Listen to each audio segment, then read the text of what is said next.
Bonjour et bienvenue sur les nouveaux formats du podcast Vers l'éclosion. Dans ces nouveaux formats, je vais échanger, discuter avec des personnes du quotidien pour qu'elles puissent témoigner, vous raconter leur histoire autour de la santé. L'idée de ces épisodes, c'est vraiment le partage, pour que chacun et chacune d'entre nous puisse s'identifier, peut-être aussi s'informer et s'inspirer surtout de ces histoires pour qu'un jour, elles se disent « Moi aussi, je vais aller mieux ».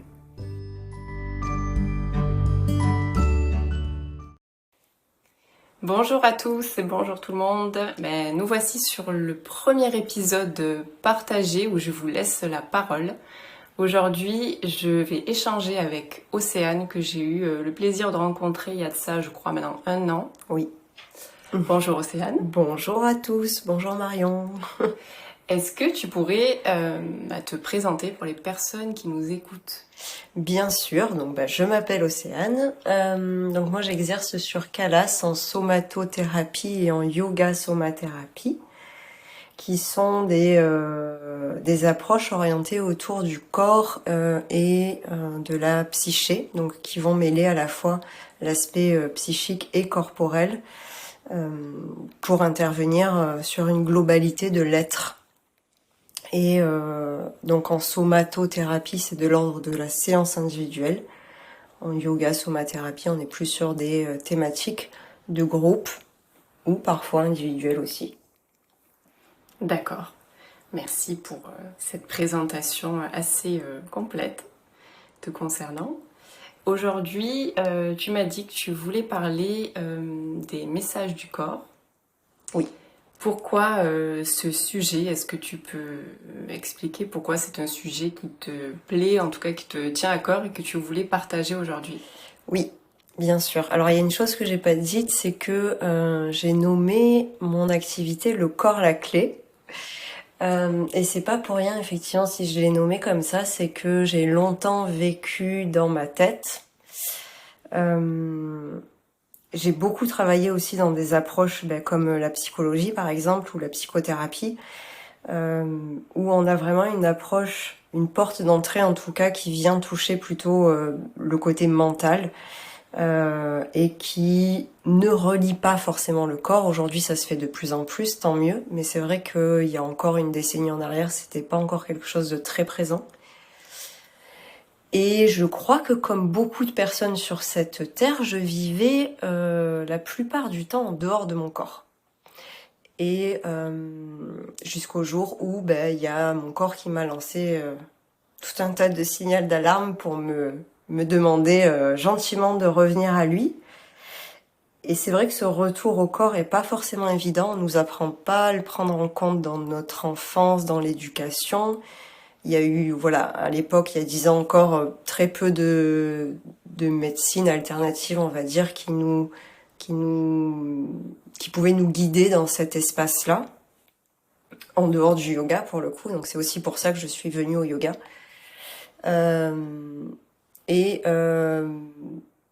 Venir écouter son corps me semble être un essentiel aujourd'hui pour ne pas vivre à côté de lui continuellement. Voilà, je pense que je vais m'arrêter là déjà, ça donne une bonne introduction. Ça marche. Et du coup, tu expliquais vraiment très bien que toute l'approche psycho, c'est super parce que ça vient expliquer des mécanismes qui se passent plutôt au niveau du cerveau, etc. Mais du coup, il n'y a pas forcément cette connexion au corps, mais comment on sait, pour le coup, qu'on est vraiment connecté à notre corps? Comment toi, peut-être, en tout cas, ça s'est manifesté chez toi, ou comment tu pourrais expliquer ça pour les personnes qui écoutent? Est-ce que je suis connectée à mon corps ou est-ce que je suis pas connectée à mon corps? Oui, alors il y a plusieurs façons de se rendre compte de si on est connecté à notre corps ou pas. Il y a une façon très simple et très agaçante quand on n'est pas connecté à son corps, qui est de se poser là et de se mettre à l'écoute de ses sensations. Est-ce que là, tout de suite, je suis connectée à mes sensations, ou est-ce que je suis simplement connectée à mes pensées, donc l'avant, l'après ou l'organisation, le machin. C'est ce qui, encore une fois, souvent est le cas. Et quand on te demande là tout de suite de t'arrêter, tiens, est-ce que tu sens le sol sous tes pieds? Est-ce que tu sens la chaise sous ton corps? Voire pousser un level au-dessus, c'est-à-dire qu'est-ce que tu ressens. En général, on a facilement un gros blanc qui prouve que souvent la personne n'est pas connectée avec elle-même. D'accord. Et il y a du mal peut-être aussi à connecter avec l'émotion qu'elle ressent aussi, du coup. Oui, parce que l'émotion est portée par le corps, hein. Donc ça c'est pareil dans la traduction de l'émotion, il y a plusieurs levels, donc plusieurs niveaux. Déjà être en capacité d'accueillir l'émotion dans son corps physique, c'est-à-dire en termes de sensations. Par exemple, avoir l'estomac noué ou le ventre contracté, tout ça, ça peut être le début d'une émotion. Et parfois, on a du mal à nommer. Tiens, dire que l'estomac noué, par exemple, c'est de l'anxiété, ça peut être difficile à nommer. Au début, on se dit juste « Ah, j'ai mal au ventre » et puis on sait pas trop ce qui se passe en fait. Voilà, après, rentrer dans la finesse émotionnelle, c'est encore différent. À part les grosses émotions assez faciles, entre guillemets, la colère qui est facilement reconnaissable, voilà, la tristesse, pareil, la peur, les grosses peurs sont facilement reconnaissables. Après, on rentre beaucoup dans des peurs dérivatives, je vais appeler ça, de l'aspect primaire de cette émotion, qui est une émotion primaire, la peur. Mais quand on va parler de peur du rejet, par exemple, c'est pas une émotion très évidente non plus. Et pour autant, c'est quelque chose qui est très présent dans son corps. Donc, l'essentiel aussi pour moi de relier le corps, c'était de retrouver toute ma sphère émotionnelle de laquelle je m'étais grandement coupée pendant longtemps aussi. Et justement, comment tu as eu ce déclic, ou en tout cas, il y a peut-être quelque chose qui s'est passé dans ta vie qui a fait que tu t'es dit, aujourd'hui, il faut vraiment que je revienne vraiment dans mon corps et que je ressente et que je sois plus finalement guidée par mon mental et mes pensées. Oui, alors il y a eu plusieurs petites choses, mais comme j'ai un mental très très fort, ça m'a pris, il m'a fallu pas mal de signaux pour me dire tiens, on va peut-être faire quelque chose maintenant. Donc il y a eu de mes 20 à mes 30 ans plusieurs signaux. Alors j'en ai eu avant des signaux, mais à partir de 20 ans, je crois que j'ai commencé à en avoir conscience, donc c'est encore différent. Et à partir de mes 30 ans, enfin un peu avant, 28, je n'ai plus pu les ignorer puisque j'attendais des enfants, donc mes enfants. Et lorsqu'ils étaient dans mon ventre, ce sont des jumeaux. Là, je me suis dit, t'es plus toute seule, quoi. Donc là, c'est pas que ta santé qui est en jeu, c'est pas que ta vie qui est en jeu. Et puis j'étais déjà un petit peu au fait du côté transgénérationnel, de ce qu'on pouvait faire passer d'une génération à l'autre, et j'avais pas envie du tout de faire passer certaines choses, et du coup ça m'a mise face à la nécessité de regarder ma propre histoire, et donc mon propre corps, qu'est-ce que mon corps portait comme histoire. C'est hyper intéressant la façon dont tu racontes, de dire finalement, quand j'ai senti quelqu'un d'autre qui était avec moi, c'est à ce moment-là où je me suis dit, en fait, moi aussi, j'ai besoin de me sentir moi à l'intérieur de moi. Oui, ouais, c'est ça. Oui, parce que c'est un peu la désertion du corps, je sais pas si ça existe ce mot. J'ai une habitude d'inventer plein de mots, hein. Faut le savoir. Il n'y a pas de souci, donc on comprend le sens. Voilà. Désertion, j'ai très bien saisi le... Donc c'est ça, la désertion du corps qui faisait que j'étais comme coupée de mon corps. Et lorsque je suis donc tombée enceinte, je ressentais à nouveau des sensations corporelles. Je ressentais à nouveau des émotions intenses, fortes. Et là, je me suis dit, mais waouh, ouais, waouh. Merci mes enfants de me remettre dans un espace que j'avais quitté depuis tellement longtemps, en fait, en conscience, hein, parce qu'on fait beaucoup d'allers-retours, en fait, quand on quitte son corps, on y est pas, on y est, on n'y est pas. Mais c'est vrai que là, de porter la vie en moi, bon, et pour le coup, dans mon histoire, c'était aussi compliqué de créer la vie, donc c'est vrai que quand elle était à l'intérieur de moi et qu'elle s'est développée, j'ai attaché une très grande importance à vivre tout ça en pleine conscience. Ce qui a fait aussi que ça m'a... un peu comme du jour au lendemain, allez hop, tu reviens dans ton corps et voilà, Bah du coup, en étant dans mon corps avec toute la gestation, c'est ouais, il y a du dossier, il va peut-être falloir faire quelque chose là-dessus, quoi. Ouais, c'est vrai que c'est une expérience qui est hyper puissante finalement, la grossesse. Alors après, chaque personne la vit différemment, mais lorsque c'est ouais, ça peut reconnecter comme ça, c'est vachement puissant. Et du coup, comment tu pourrais expliquer qu'on se déconnecte à un moment donné de son corps? Alors tu parlais d'épisodes, on part puis on revient quelquefois, et parfois on est peut-être complètement déconnecté. Comment tu pourrais expliquer ça? Est-ce qu'il y aurait quelque chose qui pourrait déclencher cette fameuse désertion du corps? Alors oui, il y a plusieurs choses qui pourraient le déclencher, mais j'ai envie de donner des petits exemples tout bêtes déjà. Par exemple, rentrer à la maison, poser ses clés par automatisme, se mettre à faire à manger par exemple, et puis d'un coup se dire ah bah zut, où elles sont mes clés, on s'en rend pas compte, mais en fait on les a posées, mais sur le moment où on les a posées, on n'était pas là.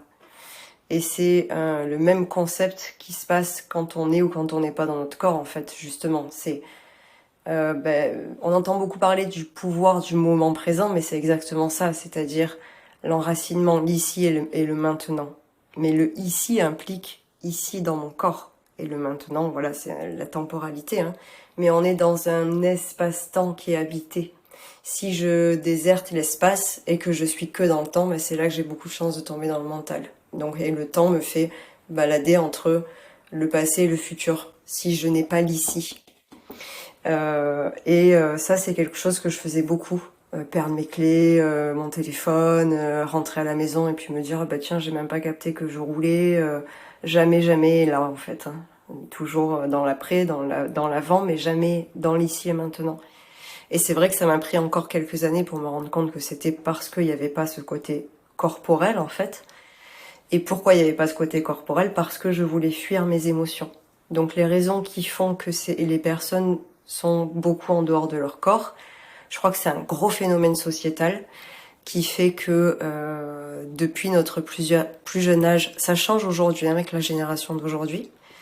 Mais bon, toi et moi, on est encore d'une autre génération. Et dans notre génération, de nos parents, de nos grands-parents et de tout ce qu'il y a avant, et encore qu'aujourd'hui, c'est vraiment les toutes jeunes générations hein, qui sont concernées par un mouvement nouveau.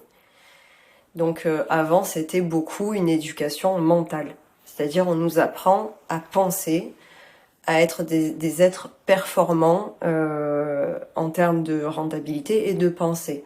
On nous apprend pas à être des êtres sensitifs, à être des êtres empathiques, mais vraiment, voilà, des êtres de pensée, j'ai envie de dire. Hein. D'ailleurs, je pense donc je suis. C'est quelque chose qui est très ancré en chacun de nous. Quand on est petit, on a plein d'épisodes qui font qu'on n'a pas vraiment l'espace de vivre ses émotions. Il y a beaucoup une injonction aussi sociétale qui se développe après plus ou moins dans chaque famille, hein, mais qui emmène à quelque chose de très dur en fait dans l'éducation qu'on reçoit, c'est-à-dire déjà quand on pleure tout bébé des bébés, c'est donc déjà, ça peut sembler très bête, mais pour le coup, c'est vrai. Des bébés, des nourrissons, on entend que dès que je pleure, c'est chut. Allez, tu vas te calmer, voilà.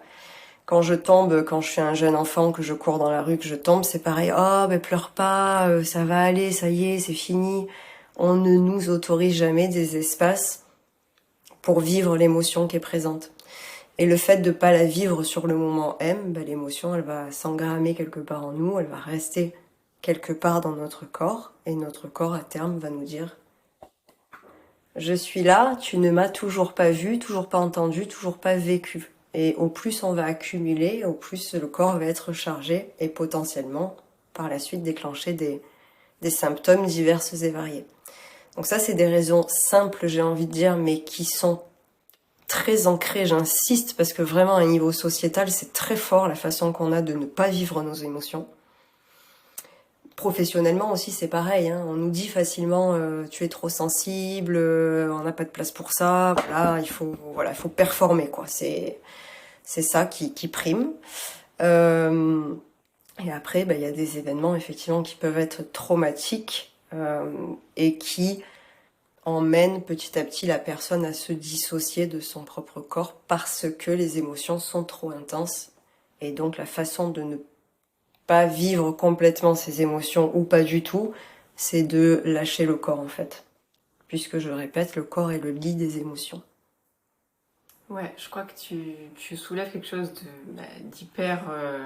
c'est hyper vrai, hyper important de savoir aussi, c'est que la société actuelle dans laquelle on a grandi, pour les générations, même la vingtaine, je dirais trentaine, on n'est pas autorisé en fait à ressentir. Alors c'est parce que les générations d'avant ont été aussi éduquées comme ça, comme tu l'as dit, et du coup répètent, voilà, sans connaissance, voilà, de ce qui peut se faire ou non.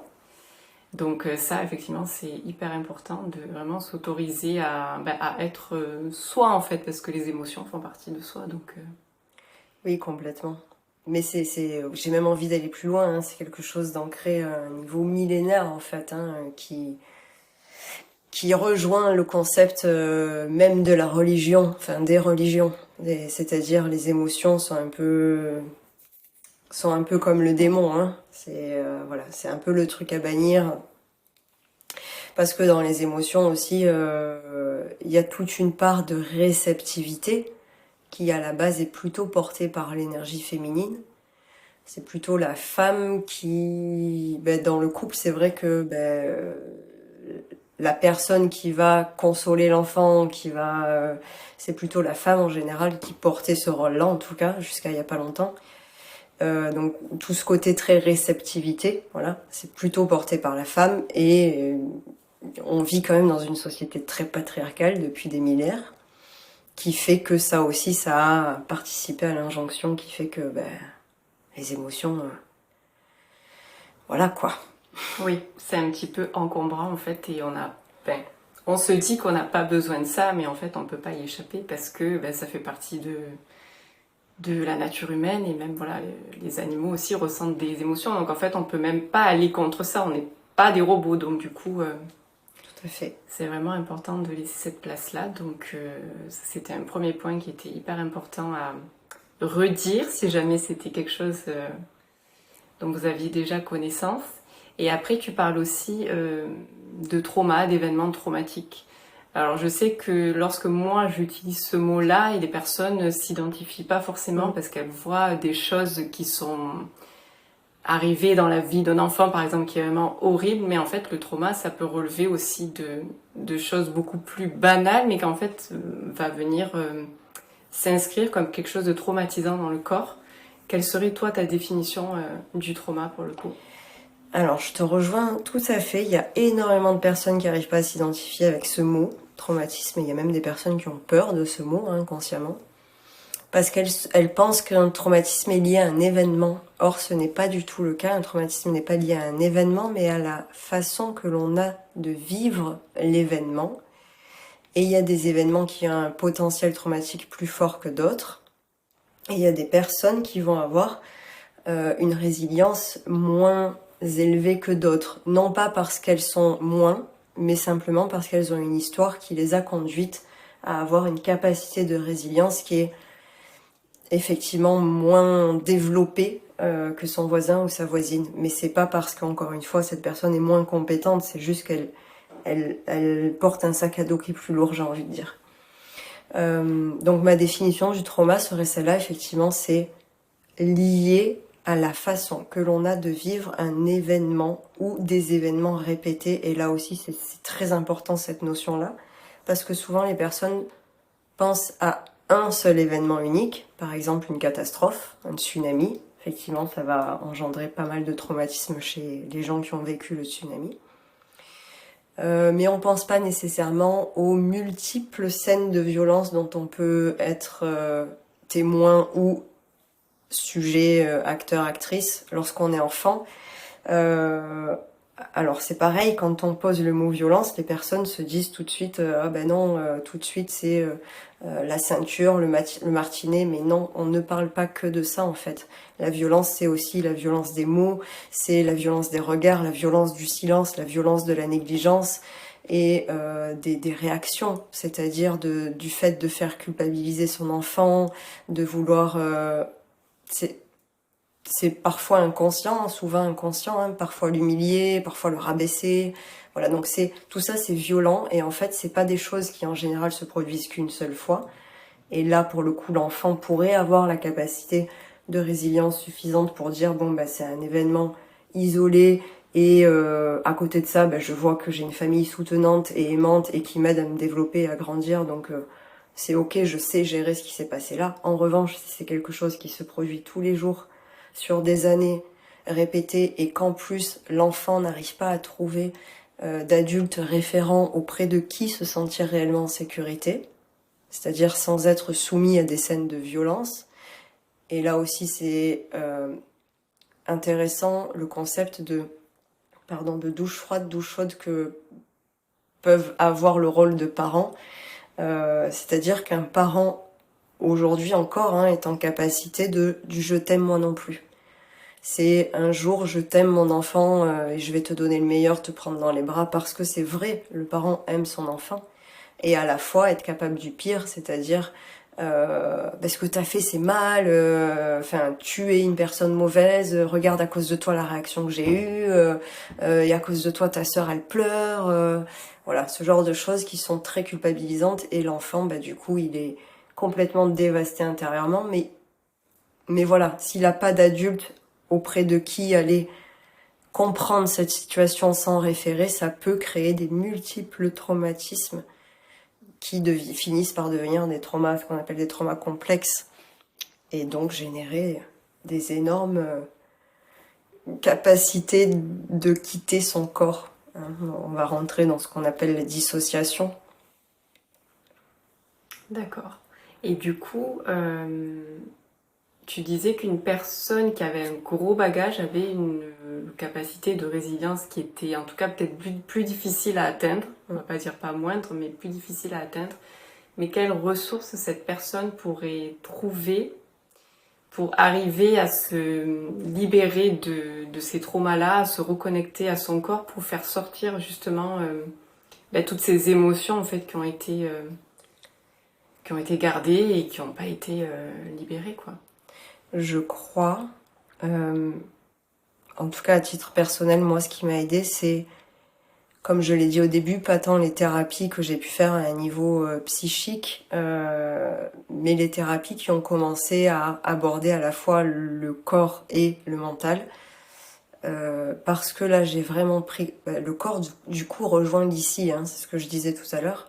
Et là j'ai vraiment commencé à prendre conscience que oui, le corps est porteur d'informations et souvent on croit mentalement avoir traité son traumatisme ou ses traumatismes, on se dit c'est bon, j'ai fait de la thérapie, j'en ai parlé, c'est bon, c'est fait quoi, c'est derrière moi. Mais pas du tout, ça se passe mais pas du tout comme ça.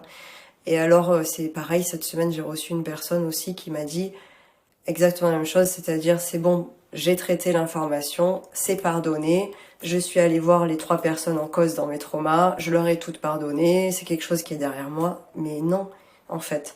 Et pour preuve, c'est que la personne elle est encore aujourd'hui dans mon cabinet, c'est-à-dire que c'est pas parce qu'on a parlé de la chose, qu'on l'a comprise avec notre tête, que notre corps, lui, il a compris, et que nous, on a vécu la charge émotionnelle qui était associée à ça, et ça, c'est très différent. Et je mets aussi un petit bémol sur la notion de pardon. Notre société nous injoncte vachement à pardonner, c'est-à-dire tu transcendes à partir du moment où tu pardonnes, mais c'est pas nécessairement vrai en fait. Et d'abord, on va parler du pardon à son propre corps, justement, qu'on a délaissé pendant des années suite à ce traumatisme. Et ça, c'est le vrai pardon et le premier pardon qui doit se faire. Et après, si tu pardonnes à l'autre, tant mieux. Mais c'est encore pas nécessaire, j'ai envie de dire. Le pardon véritable qui doit être fait, c'est le pardon à soi. Donc, le fait d'aller... Je crois que l'essentiel, il serait là, c'est-à-dire s'autoriser. Et ça aussi, c'est encore quelque chose d'important. Ça rejoint ce qu'on disait au début de l'enregistrement. S'autoriser à prendre la mesure de sa propre souffrance. Et là, ça va être compliqué parce que lorsqu'on vit un trauma, on a une part ou des parts de nous qu'on appelle des parts protectrices qui vont s'enclencher et qui vont avoir tendance à minimiser. Bah, ce qui t'est arrivé, c'est pas si grave. Franchement, regarde, il y en a qui meurent de faim, il y en a qui sont battus, il y en a qui vivent la guerre. Donc toi, ça va, tout va bien. Oui, alors ce sont des parts qui s'activent pour nous protéger et nous permettre de continuer à fonctionner. Donc ce sont des parts qui vont assurer notre survie. Elles sont très utiles effectivement au moment du trauma, encore plus quand on est enfant, parce qu'on est encore plus démunis. A posteriori, ce sont des parts qui peuvent aussi nous maintenir dans une forme de déni. Et ça, c'est ce qu'on retrouve souvent. C'est-à-dire que les personnes se disent effectivement, souvent à tort, hein, c'est bon, j'en ai parlé, c'est réglé. Mais non, en fait, puisque le corps continue à somatiser. Donc c'est encore des personnes qui ont des troubles du comportement alimentaire, qui ont des addictions, qui ont des insomnies, qui ont de l'hypervigilance, qui ont des troubles du sommeil divers et variés, des troubles digestifs, etc. Donc le corps est encore en train de dire "Eh oh, il y a quelque chose qui est encore pas réglé." Donc c'est essayer d'ouvrir déjà une porte en se disant est-ce que je ne me cache pas à moi-même la nécessité d'aller regarder quelque chose? Première étape, je crois. Ensuite, deuxième étape, à mon sens, c'est ok, j'ouvre une porte là, est-ce que je peux laisser tout l'espace libre pour accueillir ce qui est là, sans me juger? Et ça, c'est un processus, ça. Donc ça va être compliqué, ça va demander de sortir des préjugés sociétaux, familiaux, donc toute la loyauté en fait, familiale, inconsciente qui s'inscrit, toutes les croyances héritées, les croyances qu'on a construites, qu'on a dû acquérir au cours de notre vie parce qu'il a fallu se protéger. Laisser les émotions émerger au moment M avec la souffrance qui l'accompagne et ne pas s'auto-juger en se disant ah ben t'en fais des tonnes, encore une fois, regarde par rapport à lui ou à elle, ça va. Mais non, en fait, c'est arrêter de se comparer aux autres, ça c'est super toxique. Et puis il y a ça aussi, il y a parfois, pour les traumas en l'occurrence qui sont causés dans les situations intrafamiliales avec maman et papa, souvent on s'autorise pas à vivre sa souffrance parce qu'on se dit que si on reconnaît sa propre souffrance, c'est reconnaître en même temps que papa et maman est une mauvaise papa ou un mauvais papa, une mauvaise maman. J'ai envie de dire que là c'est bien de séparer. C'est-à-dire que c'est pas parce que je vais reconnaître ma souffrance que ça va faire de mon père un mauvais papa ou de ma mère une mauvaise maman. Ça, c'est encore différent. Et c'est quelque chose qu'on peut traiter dans un second temps. Dans un premier temps, c'est je me replace au centre de mon processus thérapeutique. Et dans mon processus thérapeutique, c'est intéressant que je reconnaisse cette souffrance-là. Déjà. Et au plus je vais lui laisser de l'espace, au plus mon corps va me dire. Et souvent, on va recommencer à faire du lien. Enfin, on va faire du lien dans ce processus thérapeutique-là entre la souffrance émotionnelle, les comportements qui vont être liés à cette souffrance, les conséquences relationnelles, les conséquences somatiques, c'est-à-dire sur le corps, les conséquences mentales, et ensuite toutes les réactions automatiques de survie, j'ai envie de dire, qui vont potentiellement prendre le lead dans certaines situations. Donc on va commencer à construire une espèce d'étoile qui prend en compte donc à la fois le côté corporel et à la fois le côté mental, avec bien sûr les émotions qui sont toujours au cœur du processus, puisque ce processus-là va participer à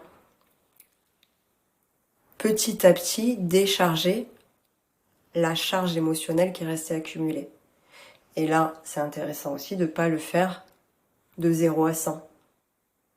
C'est-à-dire que ce que j'ai accumulé, si dans mon sac à dos j'ai 100% de charge, parce que j'ai pas réussi à vivre un seul pourcentage de charge émotionnelle lorsque j'étais enfant, par exemple, ou si j'ai 99%, disons, je peux pas prendre mes 99% et les vider par terre. Va falloir y aller tranquillement, parce que si je fais ça, en fait, mon système il va saturer, ça va être le craquage assuré. Donc il faut y aller vraiment étape par étape, je vide 1%, hop, tiens, aujourd'hui je peux en vider 5, hop, ah ben là je peux en vider que 0,5, etc., etc. Ce qui fait qu'effectivement ce sont des processus en général assez longs mais nécessaires. Oui, je suis tout à fait d'accord avec toi. Après, ça me soulève quand même une question par rapport à des échanges que j'ai pu avoir avec d'autres personnes qui ne sont pas forcément dans ce ici et maintenant et pleinement incarnés dans leur corps.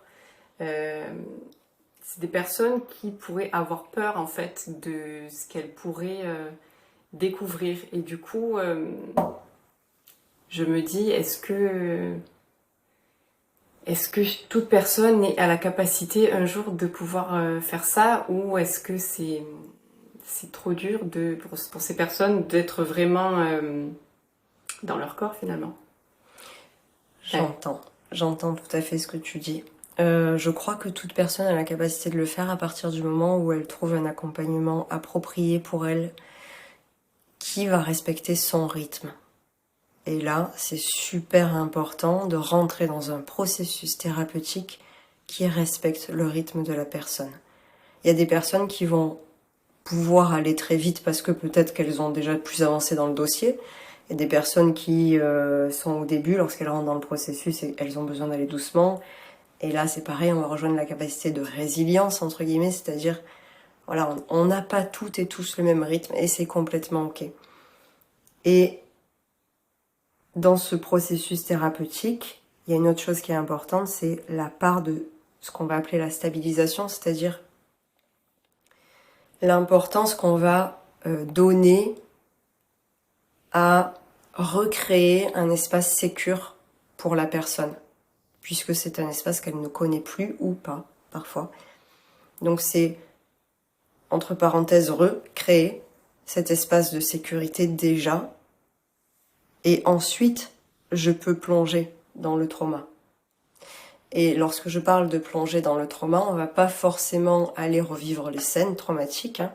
C'est simplement un espace où le corps va se sentir assez en sécurité pour dire bah ok, là je veux bien qu'on traite une couche traumatique. Parfois il va y avoir des souvenirs, parfois pas, mais voilà, en tout cas c'est...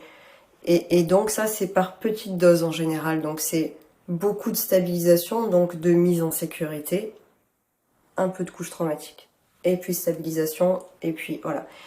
Et donc dans cette configuration-là, oui, j'ai envie de dire que chaque personne peut petit à petit renouer avec son corps à son rythme. D'accord. Et du coup, ça me soulève encore une autre question. Ça tombe bien, on est là pour ça.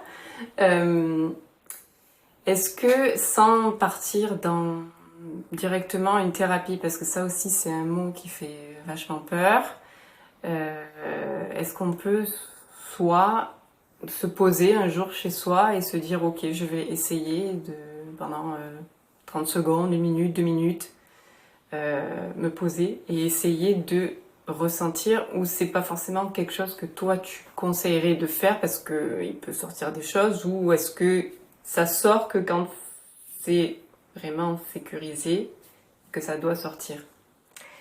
Alors c'est quelque chose que les personnes peuvent faire, oui. Et puis si ça sort quand elles sont seules, c'est que effectivement ça peut sortir à ce moment-là. Je vois un petit bémol là-dedans, hein, mais ça n'empêche pas de le faire de toutes les façons, que les personnes soient ou pas dans un processus thérapeutique, parce que c'est toujours bien, ça participe à l'autonomie de soi. Donc je trouve ça toujours très intéressant à faire. Ce que je vois comme bémol là-dedans, c'est que on a souvent une très grande capacité à s'auto-cacher des choses, hein. C'est bien pour ça que le concept du déni existe. Et que voilà, on se dit souvent non, ça va, mais alors que non, en fait, si tout roulait comme sur des roulettes, on serait des bouddhas, voilà, on serait même plus sur cette planète, je crois, en toute honnêteté. Donc et en fait, soi-même, c'est difficile de voir parfois ce qui va pas, ou quand c'est trop douloureux, en fait, on cherche, on lourvoie pour pas y aller, quoi. Donc c'est bien de le faire pour commencer à développer, voilà, la conscience du souffle, la conscience du corps, déjà, sans forcément aller chercher les émotions, mais déjà le souffle et le corps, c'est un très grand pas. Donc ça, c'est des choses qu'on peut faire tous les jours, régulièrement, quand on peut. Après, pour revenir sur la question du mot thérapie, c'est vrai que c'est un mot qui fait peur, malheureusement. Alors thérapie, ça veut pas dire folie déjà, c'est pas synonyme de folie. Avant, c'est vrai que quand on disait je vais voir mon psy, qu'est-ce qu'il y a, ça va pas, voilà, c'était toujours quelque chose de très... Voilà, il y a quand même des stéréotypes très ancrés là-dessus aussi. Donc faire une thérapie, ça veut pas dire que vous allez pas, parce que j'ai envie de dire que 99,999999% vont pas, entre guillemets, hein, on a tous besoin d'une thérapie. Donc faire une thérapie, c'est au contraire un signe de force, c'est-à-dire que je déploie la force de prendre soin de moi. J'attends pas que la société règle mes problèmes. Et je ne suis pas en déni sur mes problèmes non plus. Donc c'est une grande force de conscience et une grande puissance de soi-même en fait. Là où souvent c'est pareil, c'est t'as des émotions, t'es faible, tu vas voir un psy, t'es traqué. Enfin, je fais des raccourcis très raccourcis, mais c'est vraiment comme ça quand même. Alors que non, au contraire. Il faut beaucoup de courage, il faut beaucoup d'énergie pour aller regarder ses souffrances et pour aller vivre ses souffrances. Et il n'y a pas effectivement tout le monde qui est en capacité de le faire. La preuve, sinon on serait déjà tous en thérapie. Et c'est intéressant de se faire aider pour le faire parce que soi-même, sinon on va se limiter à ses propres injonctions, à ses propres croyances. Moi, pendant des années, je suis pas retournée dans mon corps aussi parce que je suivais mes propres injonctions. Je tournais en rond en fait, à me dire, voilà, t'as traité le problème, mais tu l'as traité là-haut. Et jusqu'au jour où quand même il y a un petit truc qui m'a appelé. Et puis j'ai suivi cette petite voix qui m'a dit tu devrais aller chercher du côté du corps. Ah ok, tiens, je vais y aller. Et puis là, je me suis dit ah oui, il y a vraiment un monde en fait. Et donc c'est vrai que seul voilà, on est souvent confronté à ses propres limites. Hein. Donc c'est bien quand même à un moment donné de se faire accompagner. Je suis tout à fait d'accord avec toi. C'est vrai que moi j'emploie très souvent cette métaphore du miroir. Parce que moi-même je consulte aussi et on a beau penser des choses, mais lorsque c'est une autre personne en fait qui simplement nous répète ce qu'on vient de dire, en fait on va capter des choses on se dit ah oui en fait c'était ça. Donc déjà ça c'est hyper intéressant d'aller consulter quelqu'un rien que pour avoir cet effet miroir là et puis après pour avoir aussi des explications sur le pourquoi du comment. Et du coup, qu'est-ce que tu conseillerais comme type de thérapie pour peut-être à la fois avoir le côté intellectualisation du process, mais aussi tout le côté vraiment corporel Ouais, c'est là j'ai envie de dire que le bas blesse un peu quand même. Donc comme je le disais, il y a psychologie, psychothérapie qui est plus axée sur le côté mental et qui permet de comprendre beaucoup de choses sur le plan mental, de ce qui se passe, du mécanisme psychologique peut-être qui est à l'œuvre. Et il y a des psychothérapeutes ou psychologues qui sont plus ou moins orientés vers le corps. Et donc là, je pense que c'est quelque chose d'intéressant à aller chercher. Il y en a quand même beaucoup qui restent sur le plan mental. Après, il y a des thérapies manuelles qui, pour le coup, sont sur le corps. Par exemple, ostéopathie, qui sont pas vouées à être des thérapies pour faire du lien, pour relier.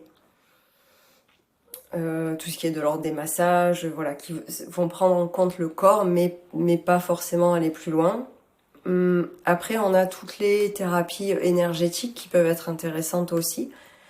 Mais là, lorsqu'on est décorporé, j'ai envie de dire, c'est très compliqué d'aller vers des soins énergétiques parce que c'est pas vraiment palpable. Donc parfois c'est compliqué. Voilà, y a des gens qui arrivent à se connecter sur ce plan-là sans être connectés corporellement, et du coup, ça peut passer bien.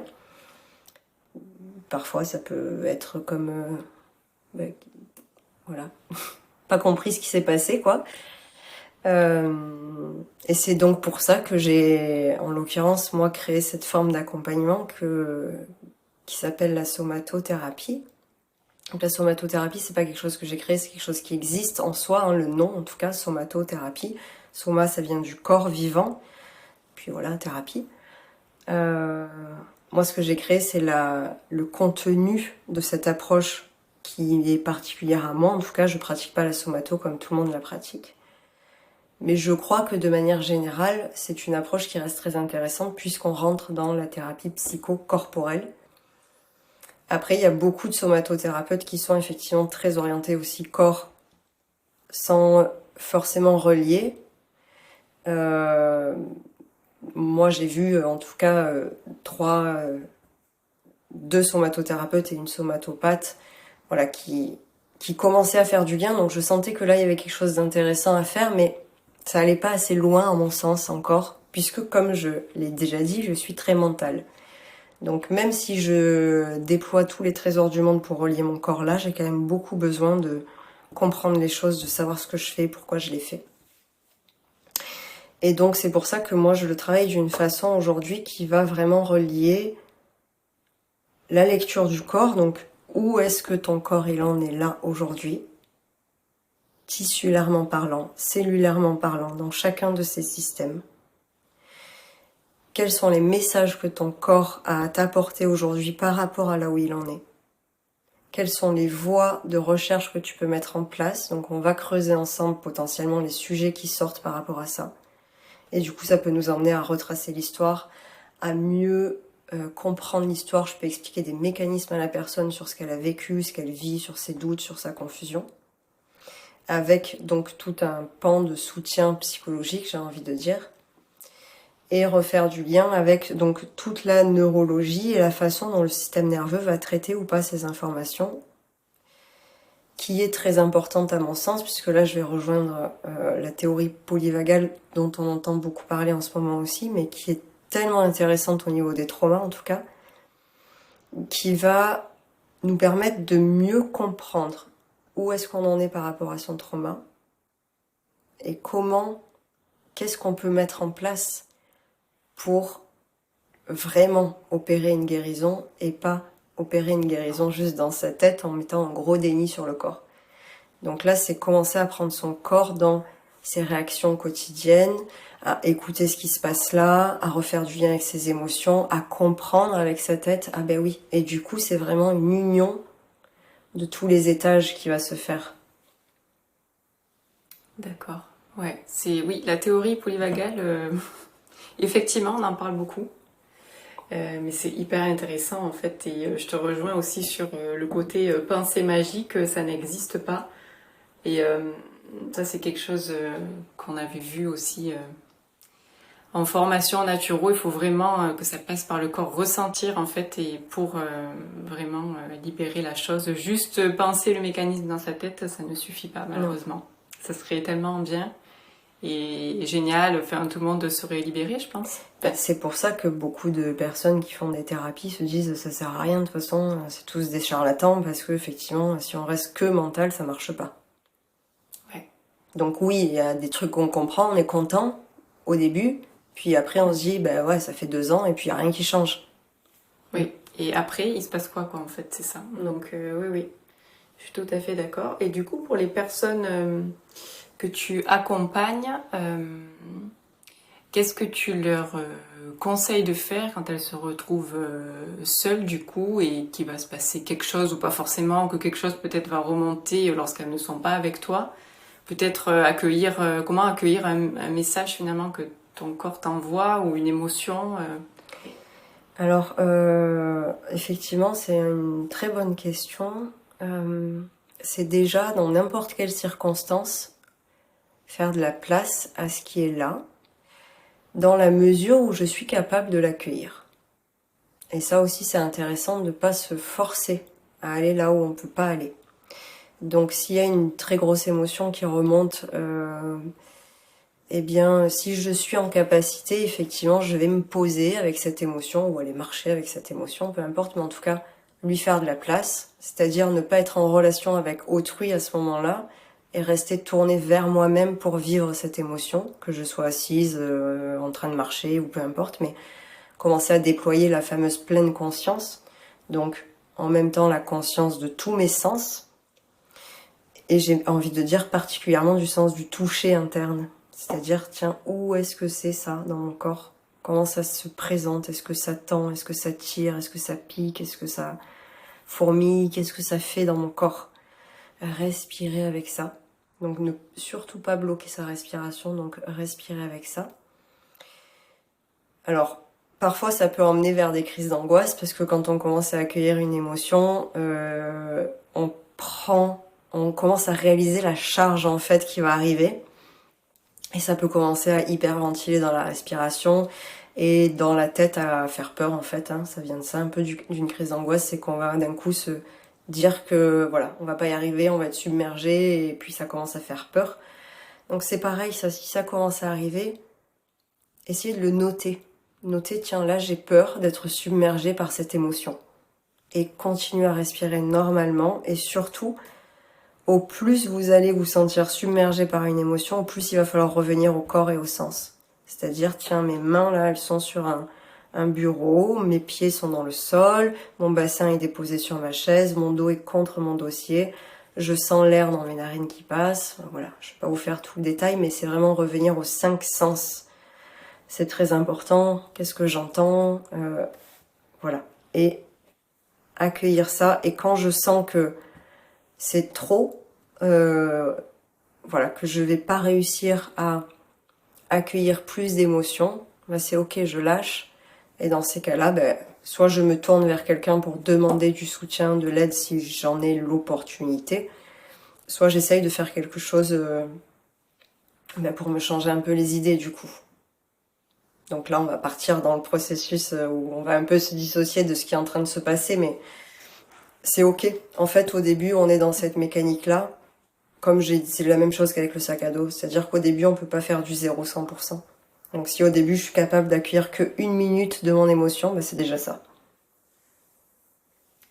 Ça marche. Je réfléchis. Il y a quelque chose qui m'est venu en fait quand t'as parlé. C'était peut-être pas forcément en rapport avec ce que t'as dit, mais depuis tout à l'heure, j'ai ce mot qui me revient en tête. Et en fait, je trouve que lorsqu'on a des traumas qu'on ne qualifie pas de traumas, ou quelle que soit la chose qu'on a vécue, peu importe, on a toujours, je crois, ce besoin d'être validé en fait. Parce que soi-même, on n'arrive pas à se valider, comme tu dis, on va minimiser ça, et du coup, on a vraiment besoin que quelqu'un valide en fait ce qu'on a vécu. Donc je crois que quand ça, le process de thérapie est inévitable pour le coup, parce que si on reste que soi avec soi, ça va être compliqué de se valider, et après les personnes qui nous entourent, si elles ne sont pas thérapeutes, elles ne pourront pas forcément mettre de mots sur ça, mais voilà, j'ai ce mot qui m'est venu, besoin d'être validé en fait dans la souffrance ou dans les émotions ou dans ce qu'on ressent, enfin voilà. Exactement, mais c'est très important ce que tu dis, on touche du doigt le concept de reconnaître sa souffrance, donc c'est ça. Mais pour la reconnaître, il faut s'autoriser. Et pour s'autoriser, souvent, on a besoin de la validation. Donc c'est très important ce que tu dis, oui. Puisqu'on n'est, encore une fois, pas éduqué à être des êtres autonomes, en fait, on passe beaucoup par l'extérieur pour fonctionner. Donc effectivement, en ce sens-là, le processus thérapeutique, à un moment donné, semble inévitable, oui. Et ce qui n'empêche pas, quand je dis validation, donc ça vient de l'extérieur, mais il faut pas penser que le travail va se faire à partir de l'extérieur, le travail se fait à l'intérieur. Oui, le but étant de rejoindre sa propre validation, enfin de s'autoriser, rejoindre ça, c'est-à-dire si je m'autorise à accueillir cette souffrance-là, je vais forcément la reconnaître puisqu'elle est là, et donc commencer à valider que oui, j'ai été traumatisée. Oui, ça a eu telle et telle conséquence. Mais pour autant, ça ne veut pas dire que je suis encore là. Voilà. Donc il y a quelque chose du coup qui se remet en mouvement, et là effectivement le corps, j'ai envie de dire, mais avec un grand C, est content. C'est-à-dire qu'il y a tout qui est refait du lien entre le mental, l'énergétique, l'émotionnel et le physique. Là, on relance la machine, en fait. Il y a quelque chose de, voilà. C'est ok. Et justement, qu'est-ce qu'on peut ressentir quand on a libéré tout un tas, soit des émotions, soit d'autres choses beaucoup plus lourdes? Toi, comment ça s'est manifesté quand la première fois t'as senti que t'as libéré un truc? Enfin, comment ça s'est manifesté dans ton corps? Est-ce que t'as senti quelque chose de particulier ou... Oh oui. Plein de fois et plein de choses différentes. Plein de choses différentes. Alors chaque personne va le vivre différemment en fonction de son histoire et en fonction de là où son corps va imprimer l'histoire et les mots MAUX. Moi j'ai beaucoup chargé au niveau du cou, de la mâchoire et du périnée. Et donc à chaque fois que je vais libérer une couche traumatique, hein, j'appelle ça comme ça, je sens que ça travaille dans mon cou. D'ailleurs, des fois, j'ai eu des torticolis de ce qu'on appelle des crises de guérison. Mais voilà, c'est pas des torticolis qui bloquent. Je savais bien que c'était des torticolis qui libèrent, au contraire. Donc voilà, moi c'est beaucoup au niveau du cou. Parfois, je sors de mes séances de thérapie, j'ai l'impression d'avoir fait un marathon. Ou j'ai l'impression d'avoir fait une séance d'ostéo spéciale sur les mâchoires. Voilà, donc c'est très varié selon les personnes, mais en tout cas, on sent corporellement qu'il y a des choses qui sont en mouvement, qu'il y a de la réorganisation somatique, que ça bouge, quoi. Donc on sent vraiment la différence. Tu parles de... Enfin, tu dis, j'ai senti que ça me faisait mal en gros, mais que c'était un mal pour un bien, si je peux utiliser cette expression-là. Parce que tu sentais que justement quelque chose s'était libéré. Oui, ça travaille. Alors c'est vrai que ça passe souvent par le mal, entre guillemets. Pourquoi? Parce que on appelle ça... Peut-être que tu as vu ça en nature, on appelle ça les lois de Hering. C'est le processus de guérison qui retrace la hiérarchie de la façon dont les mots se sont imprimés.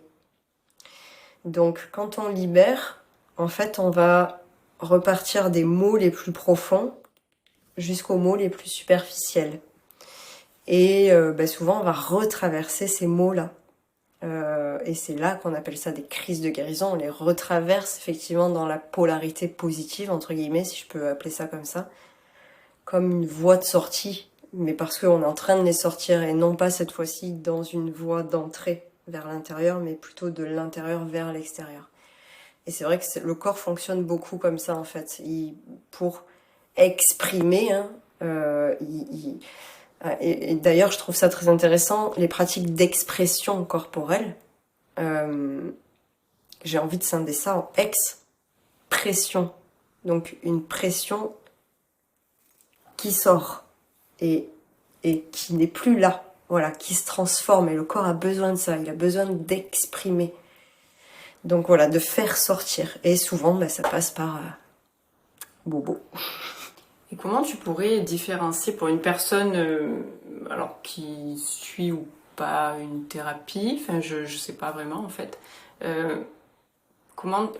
que la personne sait que ce mal-là c'est plutôt quelque chose qui va se bloquer ou est-ce que c'est plutôt quelque chose qui se libère? Enfin, est-ce qu'on arrive nous-mêmes à savoir et à se dire ouh là en fait là non là je m'enfonce ou au contraire finalement la thérapie que je suis ça me fait mal mais en fait je sens que ça... Alors j'ai envie de dire qu'en général si la personne elle est en thérapie il y a plus de chances que ça aille dans le sens de l'expression que de l'impression.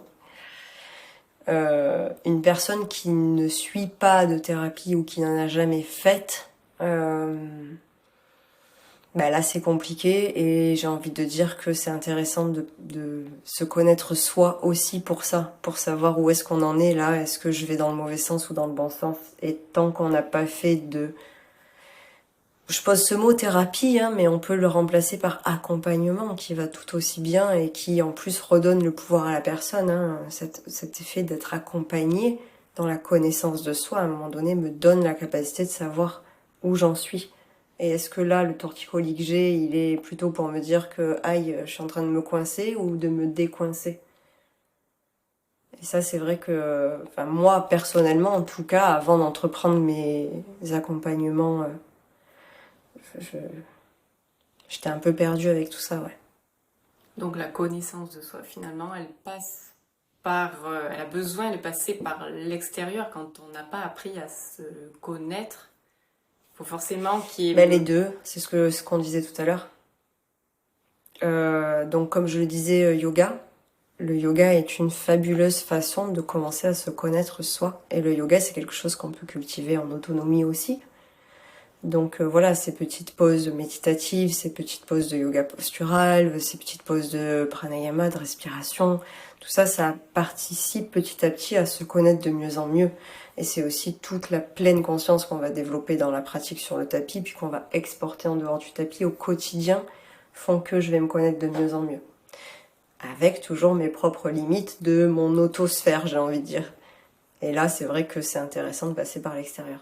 Après, sans aller forcément chercher un accompagnement thérapeutique, ne serait-ce que de vraiment recevoir l'extérieur, c'est-à-dire mes amis, mes parents, mes pairs au travail, etc.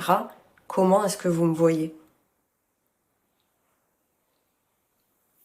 Comment est-ce que j'apparais pour vous? Et vraiment écouter leur retour dans un sens constructif et pas en se sentant attaqué avec ça. Ça déjà, ça donne une super idée de qui je suis finalement. Parce que en interrogeant Pierre, Paul, Jacques, etc., ça va me commencer à me construire une sphère identitaire. Et après, c'est vrai que l'accompagnement thérapeutique, il aide à valider cette sphère identitaire et surtout à la remplir de soi et non pas des autres.